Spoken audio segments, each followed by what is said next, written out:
I wanted to begin by asking you, what is reconciliation to you as an individual? What does it mean?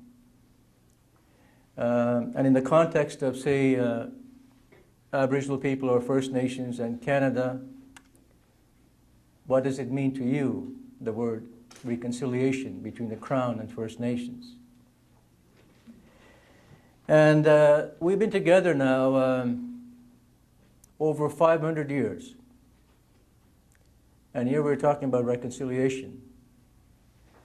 500 years after contact, 500 years after the initial relationships based on trade and commerce, 500 years after the emergence of Lower and Upper Canada, 500 years after the establishment of the country called Canada. And we're still talking about reconciliation.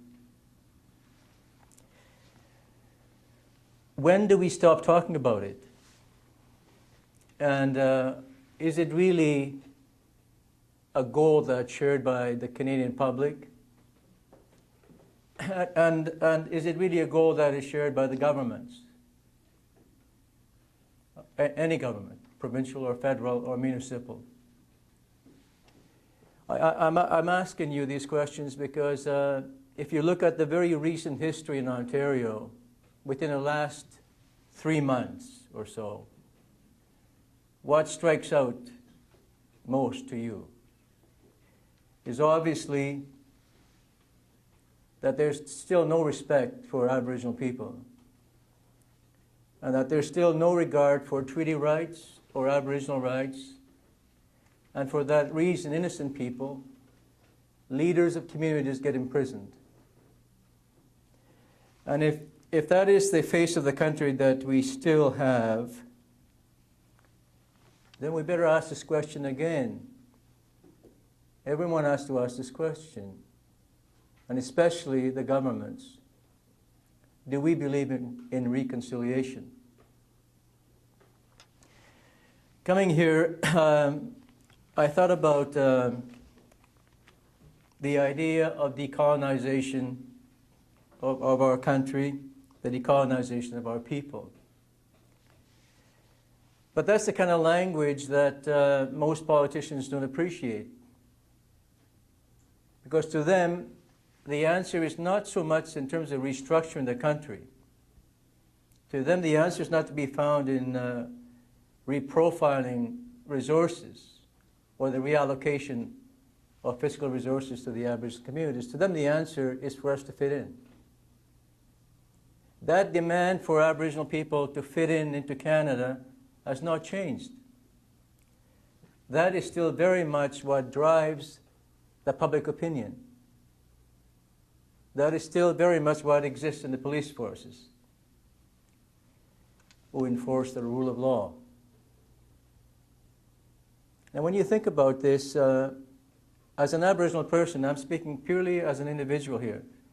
So when I say something, I'm not saying it for all the Cree people in the country, right? Because there's a tendency for non-Aboriginal people to say they heard Chief so-and-so talk, so that must be the view of the Aboriginal people. No, this is not the case. We're individuals too. And as such, we have and formulate our own opinions on any issue, including reconciliation. And there'll be as much divergence about the views of residential schools and their impact in our population as there will be in the white population. Simply because we're not mindless people. We're a thoughtful people, and we are very clear that we have our own minds. Now, having said that, what I want to say to you is this. I find myself thinking we live in a very confused country. Like, I think Canada itself is not sure of its future. Like, I sometimes think that Canada is not certain about its sovereignty. and that I think that the country itself is reeling from American assimilation, that this country itself is grappling with the issue of assimilation to a more powerful nation down south. And having said that, I also am confused many times by Canada, and I'm not an old person yet, right? I'm getting there. But I have seen a lot in my short span of life as a fighter for the people. Because that's my own identity for myself, right? It's my own label for Chief Ovide Mercredi, who fights for his people. But I've done that for many years now, even as a student at the University of Manitoba, trying to bring in reforms so that the university represents us as well, so that we can see a representation of our people in the program of studies, but also within other aspects of the institution that were absent when I went to university.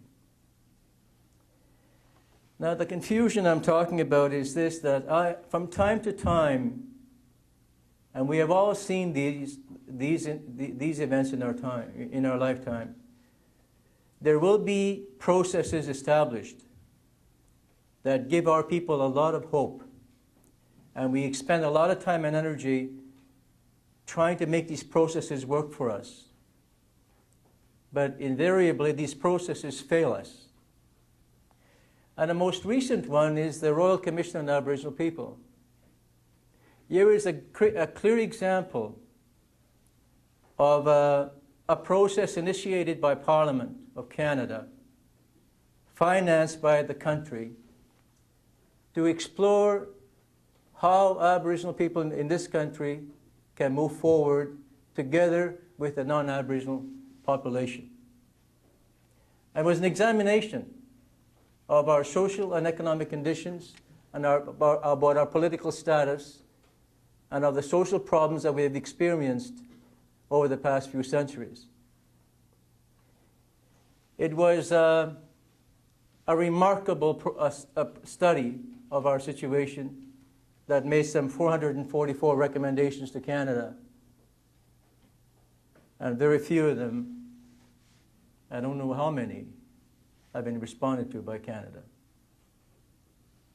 So I have to ask this question, will this new process called Truth and Reconciliation be the same? Will it result in the same destination, being ignored by the governments that established it, being shelved by the governments that established it, and that any of the recommendations that flowed from the Royal Commission and, say, this future Commission on Truth and Reconciliation may well end up at the same place. And why would that be? That would be if there is no political will on the part of the country, particularly those of government, and especially the government in power, to implement any of the recommendations made by any commission.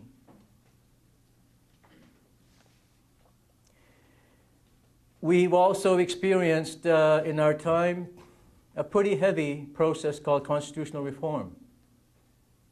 This was a big promise to the Aboriginal people in Canada when Trudeau patriated the Constitution in the 1980s, when they brought the Constitution home and enacted the Canada Act, including a Charter of Rights and Freedoms, and including a provision called Section 35 respecting treaty and Aboriginal rights, as well as a process, guaranteeing a process to us, Section 37, to engage representatives of the Aboriginal people, First Nations and Métis and Inuit, in constitutional dialogues with all the governments, the provinces and the federal government, with the intent of explicit recognition of the inherent rights of Aboriginal people in Canada, including the right of our people to their own sovereignty to their own self-government. This is a promise that lasted for almost a decade. And many of the current leaders were part of that process, and many leaders who have retired since then were part of that process. Many energies were expended. Many hours were spent negotiating with bureaucrats and with politicians. A lot of time was spent internally in our own processes to try to come to a consensus on what we will table forward as a step ahead for us in our dealings with governments. And yet, the Charlottetown Accord, which was one of the outcomes of these debates and these discussions in a nation, was turned down by the general population in a referendum that was denied by the population of Canada. But that does not ignore the fact that it was a process for reconciliation. Constitutional reform, constitutional recognition of treaty rights, of right of self-government or sovereignty is part of reconciliation. And that process is outstanding. It has not been concluded, it has not been completed. But insofar as the Canadian Crown is concerned, it is not a priority for them. And the excuse that they use is what they call constitutional fatigue. We have a fatigue too as a people, as First Nations people. It's called broken promise fatigue. We are fatigued as well, right? And I think when people make commitments and promises,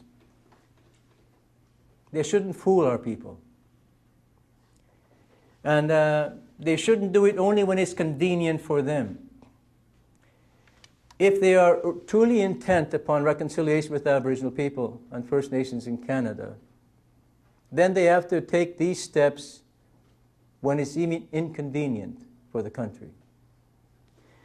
Now, just because right now things seem to be peaceful in Quebec, and that maybe the sovereignty movement might be in a latent position, it doesn't mean that that movement is dead either. And that eventually the status of Quebec within Canada has to be dealt with. But we don't have to wait for that to happen before you deal with Aboriginal status within Canada. We should be able to resume constitutional renewal.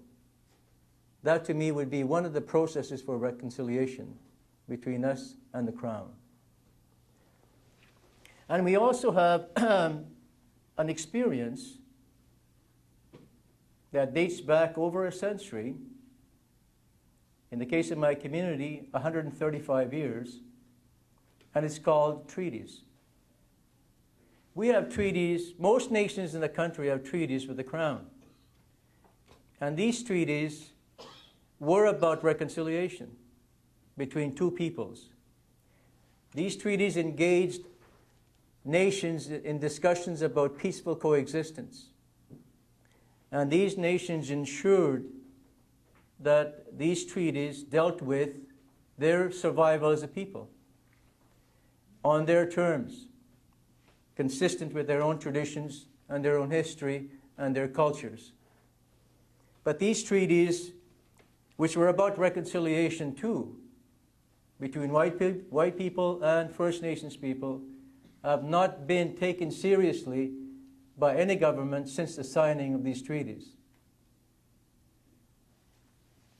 That's why in my community, when people apply for education, I have to turn some people away because I don't have the funding to send all young people to university, even though the treaty says we have the right to free education. So a lot of these commitments that have been made historically by the Crown have not been implemented by Canada. And the lack of implementation of past promises or past commitments makes us a little nervous about trusting anyone who comes forward with the idea, let's talk reconciliation. I think we have to be honest about this. There's no sense engaging people in the false process of hope. I think, first of all, the political will has to be there, and that the common understanding about reconciliation processes has to be established before we engage in that process. In other words, reconciliation cannot be imposed on us. It can't be a process that's defined by one party to reconciliation according to their norms, according to their values, according to their expectations. Reconciliation can only take place if there is honest and clear understanding about the common goals for reconciliation. Makes sense, I think, to most people, that if you're dishonest, if you're trying to fool people, that no amount of money, no perfect reconciliation process is going to result in reconciliation.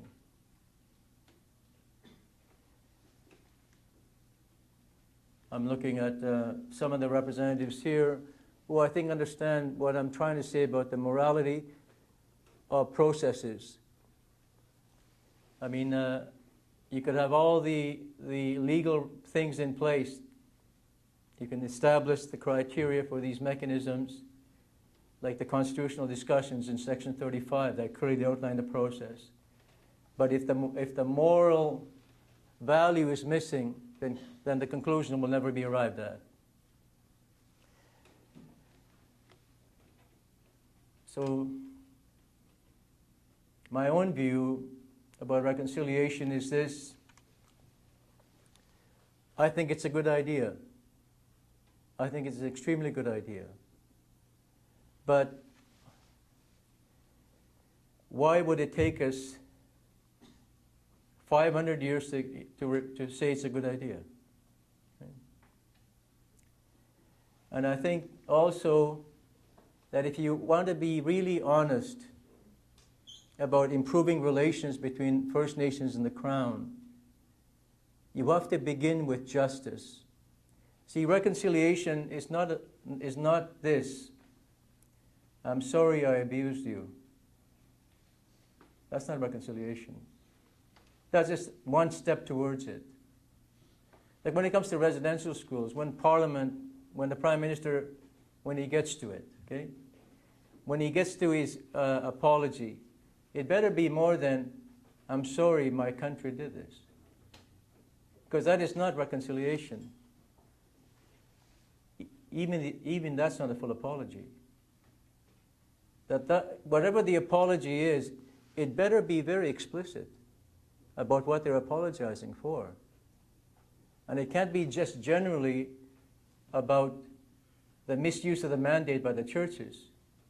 Because surely the churches did not intend to misuse the mandate. And that was not their intent. But they did misuse the mandate. And also, the Crown cannot hide behind the cloak of the church. It's their mandate. It was their decision to create these residential schools. Of course, they were lobbied by the churches. That's all part of the history. And that the lobby came because, as was said earlier, the wigwam was strong, the family was strong, the culture was strong, and the missionaries couldn't break ground. They couldn't make movement on missionization of the Indian people. They couldn't make the conversions they wanted, so they went to Parliament, seeking authority of Parliament to set up these schools to remove children from their wigwam, from their home. So that the culture, the spiritual traditions of the people would not interfere with the goal and the intent of these schools, which was the missionization of the Indian children. Now, when it comes to reconciliation, it has to involve justice In other words, reparation, restitution, and not just compensation, monetary compensation. When it comes to land loss or land theft, when our people, land was taken illegally from them after the treaties were concluded and the reserves were established, and land was taken from them all across the country. That resulted in what the federal government calls the land claims process. We don't have land claims. Our land was stolen. It's not a claim we have here, people. It's something even any property owner out there would not call that a claim of property if someone stole their land. They would call it what it is, stolen property. See, even the way in which things are characterized by the government is done in a way that devalues our people. It puts us down. The language of land claims means that we don't have any power, that we're simply supplicants seeking something from the crown, something that was illegally taken from us, something that is ours to begin with, land that was stolen from us. What we need in Canada is truth, absolute and brutal truth, not language like land claims. Instead of land claims, it should be stolen lands tribunal. And Parliament shouldn't hide in passing these bills and calling them specific claims. It's not a specific claim. It's a stolen land tribunal. And that would really put the things in context, wouldn't it? Because it's the way it is right now in our mind. You know what a claim is. You understand what a claim is? That means you don't have an entitlement to it unless it's proven. A claim is a claim. And that places our people as a supplicant in an inferior position where the burden of proof is on us to prove that something was in fact taken from us illegally.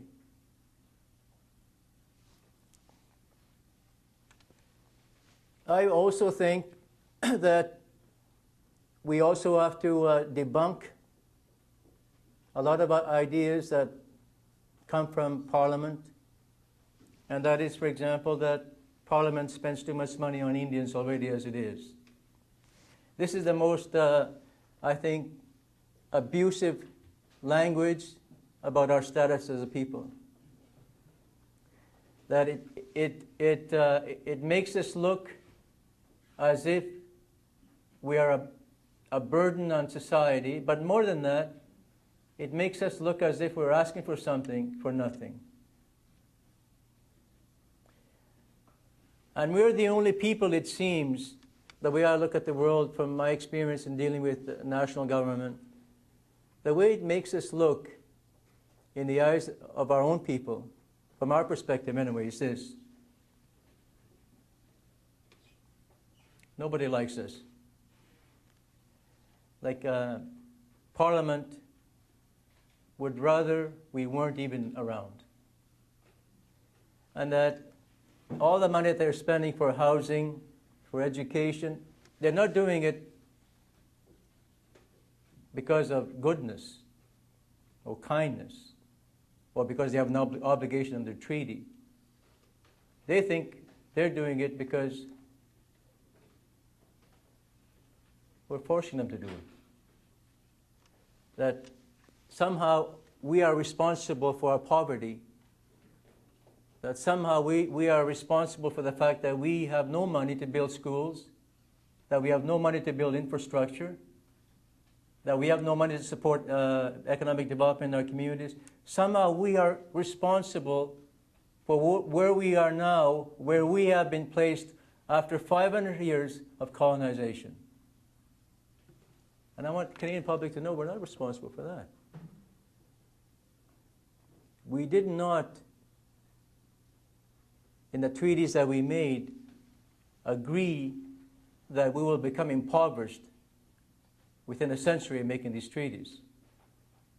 That was not the intent of the treaties we made with the Crown. And they also say that whoever writes history, they get to interpret what really happened. So truth is essential when it comes to the decolonization of our people. People need to know the history of Canada, not the way in which it's written right now in history books, where any references to Aboriginal people might be a footnote or two. Like the Aboriginal perspective of history is not taught in the school system. So entire generations of Canadians grow up understanding only a one-sided version of history, and that is the history as written by the colonizer. And any reconciliation process that's built on that history is going to fail. So any process that is devised for reconciliation with our people has to be based on the double understanding of history. Not just the white knowledge, but our knowledge as well. Outside of that, I don't see much hope myself in reconciliation if people are going to rely on their version of events, their version of history. For example, I'll give you a real-life situation. In my community, Mississippi, we still have 102 fishermen who make their livelihood from Lake Winnipeg. Our community is at the mouth of the Saskatchewan River as it empties into Lake Winnipeg. Our fishermen' annual income can be anywhere from $8,000 to $10,000 annually. Compared to the South Basin of Winnipeg, where the non-Aboriginal fishermen can make an income of anywhere from $30,000 to $60,000 annually. And how did that come about? Are they better fishermen than the Aboriginal fishermen? No, it's not about being a better fisherman. It's about the policies that the governments have put into place that gave them preferential treatment when it comes to quotas, and preferential treatment in terms of the gold in a lake called pickerel. So now our people, they've lived with that for quite a while.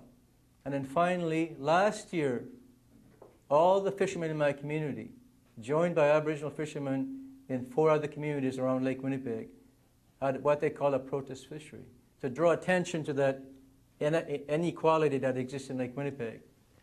So they went and fished without the consent of the Crown, which means that they were fishing illegally as far as the Crown is concerned.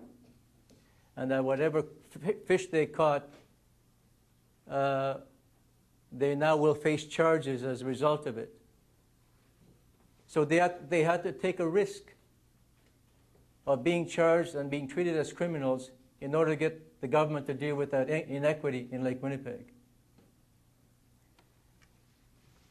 And their initial strategy, apart from the protest fishery, was to have a blockade of Highway 6.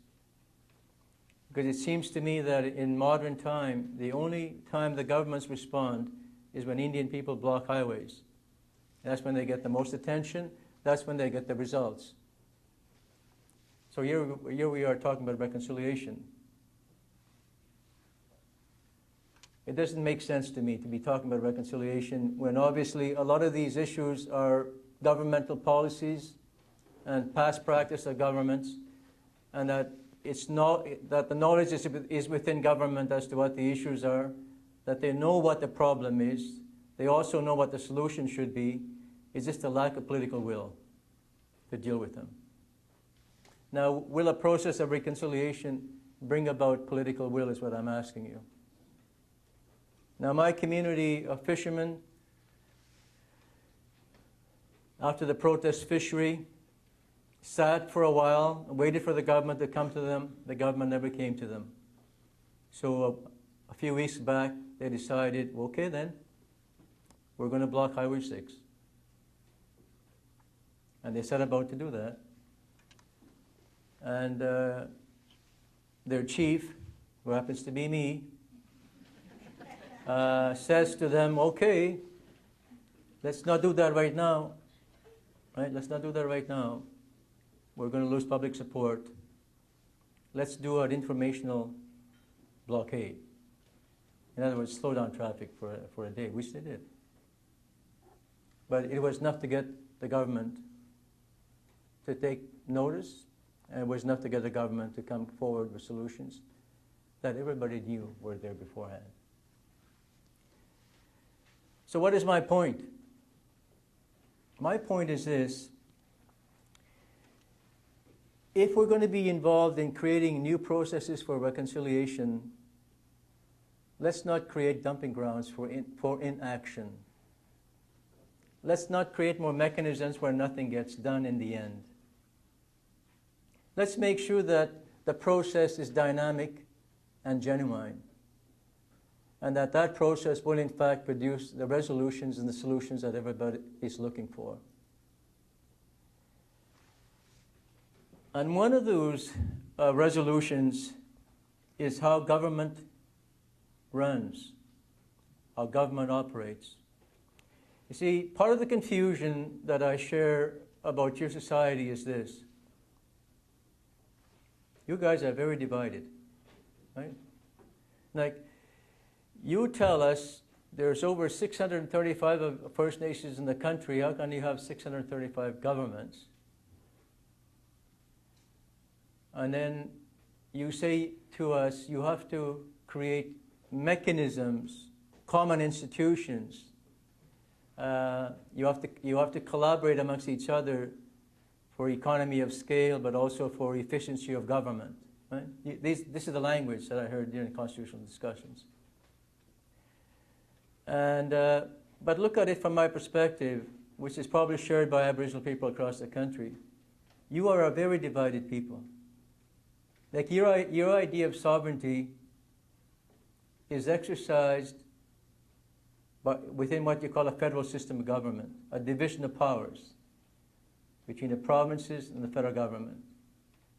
And then you further divide that up into the executive branch and the parliament or the legislature. But then you would divide up another body called the court system, the judicial system. So in the end, as Aboriginal people, we end up dealing with all three branches of your government. But they're not coordinated, they're not synchronized. The policy of one is not necessarily the policy of the other. So sometimes we might gain ground with a cabinet, sometimes we may gain ground in a court, sometimes we may gain ground in a parliament or a legislature, but most often we lose ground in all three. So we are very confused about dealing with your country because it's so divided in its structure. And yet you fail to see that, like the non-Aboriginal people and the governments fail to see that, but they're very quick to point out that Indians are divided.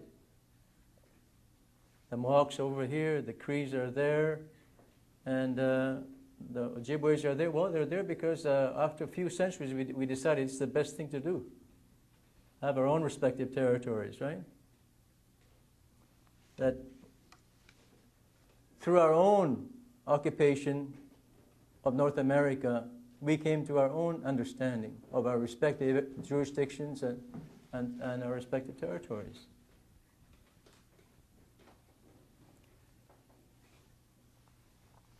Now, you cannot also say to my people in your constitution, the existing Aboriginal and treaty rights of the Aboriginal peoples are hereby recognized and affirmed. And then come and say to the chief of the community or the council of the community, you have no jurisdiction over children. You have no authority over family. You have no authority over the health needs of your community. You have no authority over forestry. You have no authority over mining. You can't give that confusing message to our people. Either we have the treaty and Aboriginal rights or we don't. Either you recognize them in your constitution or you don't, but make it clear to us what it is that you believe in. so we know clearly where we stand. Because right now we don't know where we stand.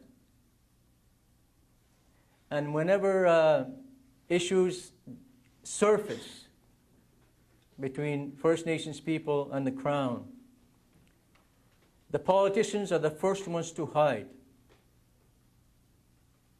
And they're hiding for two reasons. One is they're hiding because the courts are involved. They're hiding because the police are involved. Look what happened with the people from KI6 and Robert Lovelace. These are, and still what's going on in Caledonia.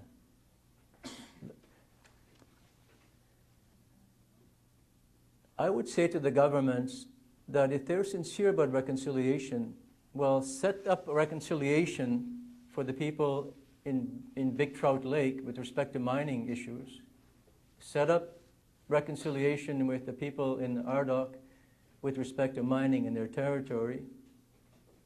And do something about Caledonia, for God's sakes. It's been going on for an indefinite period of time. And why is that? Because there is no political will to resolve it.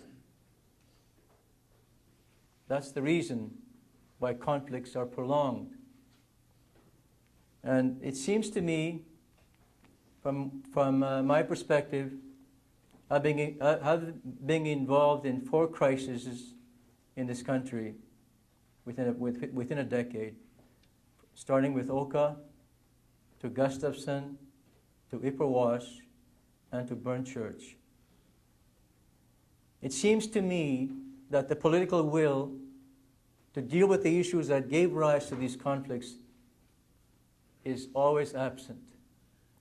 And that when the crises do happen, when the conflict is fresh in the public eye, the politicians call upon the rule of law to be enforced.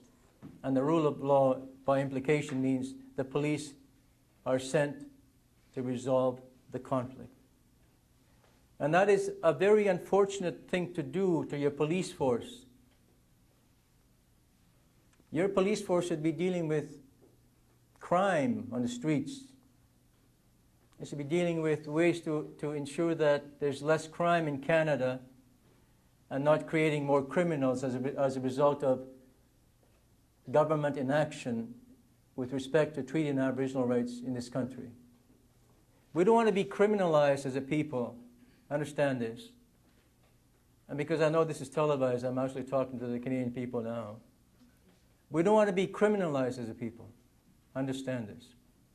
But at the same time, we all are very aware we're not like any ordinary Canadian. We know we're very different. Akan Istano, Akan Kistano. We're very different. Not only in terms of what we believe in, but we're different in terms of our history. We're different with respect to our culture. We're different in respect to where we live in this country. Most of the white population lives close to the American border in urban centers. The majority of Aboriginal people still live in their traditional lands across the country. We occupy lands that you'll never step foot on in your lifetime. From one end of the country to the other, from all directions of the country, we occupy Canada. And this is our homeland. This is where we belong. And yet, although we belong there, and we desire to reside there and make our way there,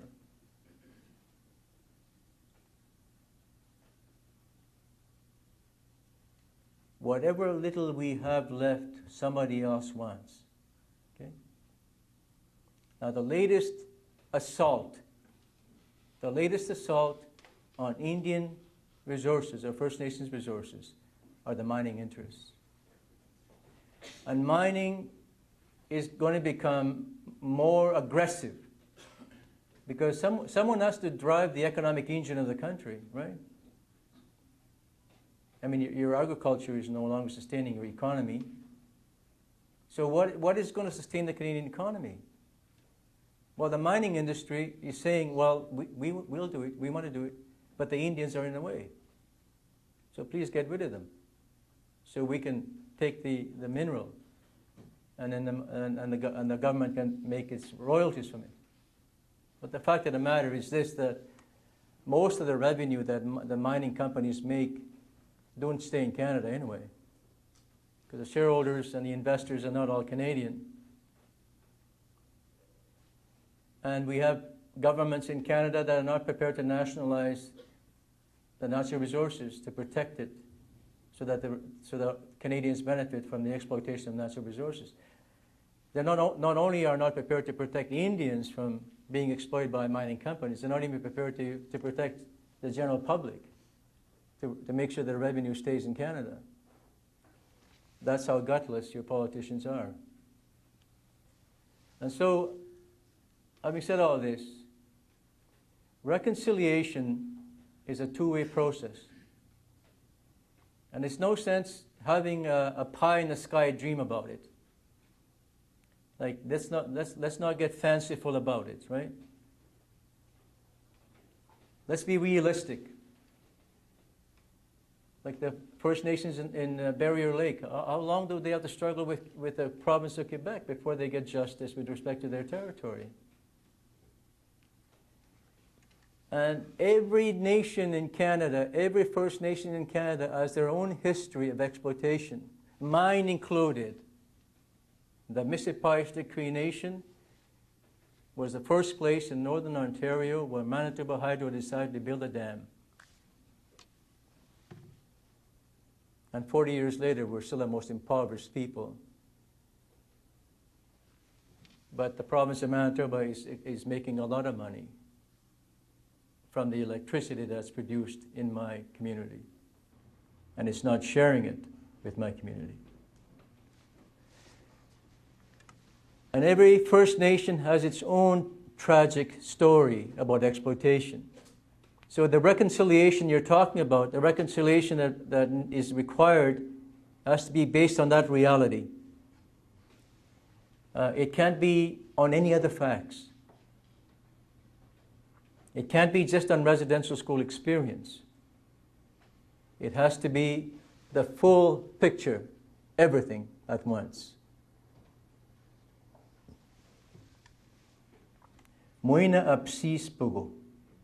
Not just a little bit at a time.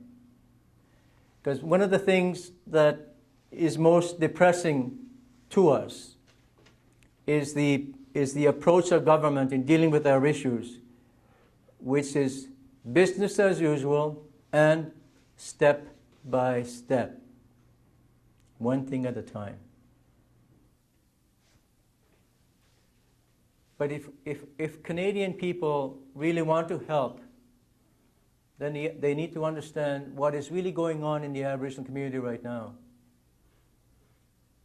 And our conditions, our social and economic conditions are not improving. They're worsening. The traditional economy is no longer sustainable. So our reliance has to be on a modern economy. But the skill set is not there. The capacity is not there to be part of the new economy. So therefore, the poverty is all that remains. And our communities are also struggling with issues like drugs by young people. These are serious social problems. And there's no funding from any government that I'm aware of to help my community deal with drugs in Grand Rapids. There is none. And yet, it is going to be a major problem for us. And the impact of child welfare agencies is not felt yet fully. That is the next residential school crisis. The impact of child welfare agencies in the Indian family and in the ability of these young people, or when they become adults, to fend for themselves.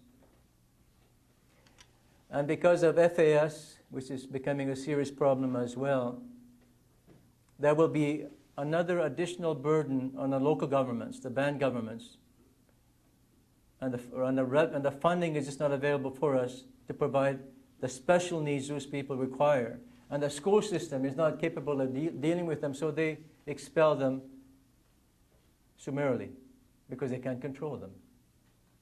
But you cannot turn around and just ignore them. And you also can't ignore the fact that 35% of our people don't get to complete high school. And the accumulative impact over a 20-year period is staggering. But there are no resources in this country to address that particular need of our population, the segment of our population. I have no money to deal with the dropout rate, the high school dropout rate in Grand Rapids. I have no money whatsoever to provide training and education to my community members, although I know we need it and that we should do something about it, to give them the educational background they need to be able to access further training and education from colleges and universities. There is no money for that. So don't talk to me about reconciliation, is what I'm saying to you, right? Don't just talk about it. If the intention is to provide solutions to problems in First Nations communities, let's get involved in a dialogue. Let's really get involved in the dialogue that will produce those results for the people, the ordinary people in the communities. Because right now, the hopelessness is there. And the solution of some white politicians is to say to us, well, move Shimadawa to Thompson, or move Atawapiska to Sudbury, or some such place like that. Now, why should our entire communities move? And what will happen when they move to Sudbury or to Thompson? Will the fathers of those municipal homes, governments, receive them? Will the population embrace them? Or will they be treated with contempt? And my view is that they're more likely to be treated with contempt when they arrive there, because they will not have the skills for jobs that will be required of them. So they will be seen as a burden by the municipal government. So the answer is not the relocation of entire populations to places where the economy is thriving. The answer is to create the economy where the people are living.